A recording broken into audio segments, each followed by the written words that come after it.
ఉన్నత చదువులు చదివి టాలెంట్ ఉన్న మహిళలు మన చుట్టూ చాలామంది ఉంటారు. కానీ వారికి ఉద్యోగోపాధి అవకాశాలు లభించాలంటే చాలా కష్టపడాలి. అన్నిటికీ మించి ఉద్యోగం కోసం వెతకడం, ఎవరినైనా అప్రోచ్ అవ్వడం కష్టమైన పని. అలాంటి వారి కోసమే సీత అనే మొబైల్ యాప్ను ప్రారంభించింది స్వాతి నీలభట్ల.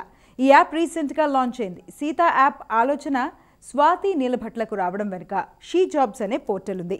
స్వాతినే స్టార్ట్ చేసిన షీ జాబ్స్ పోర్టల్ కేవలం మహిళల కోసమే ఉద్దేశించింది.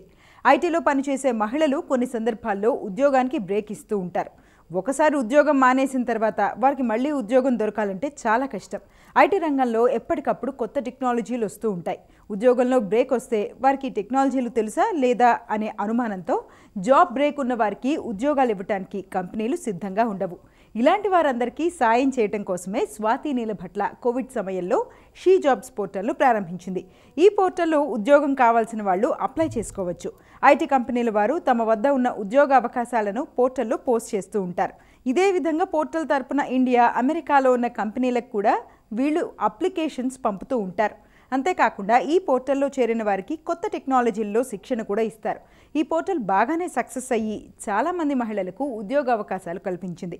కానీ స్వాతికి షీ జాబ్స్ పోర్టల్కు వచ్చే ఈమెయిల్స్లో కొందరు తాము బాగా పెయింటింగ్ వేస్తామని, తమకు మేకప్ గురించి తెలుసని, తమకు ఏవైనా అవకాశాలు లభిస్తాయా అని అడిగేవారట. అలాంటి వారందరి కోసం ఒక ప్రత్యేకమైన యాప్ను తయారు చేస్తే బాగుంటుందనే ఆలోచనతోనే సీత యాప్ని తీసుకొచ్చింది స్వాతి. ఈ యాప్లో మేకప్, డిజైనింగ్, ఫ్యాషన్, రైటింగ్ ఇలా రకరకాల రంగాల్లో నైపుణ్యం ఉన్న మహిళలు తమ అప్లికేషన్లు అప్లోడ్ చేసుకోవచ్చు.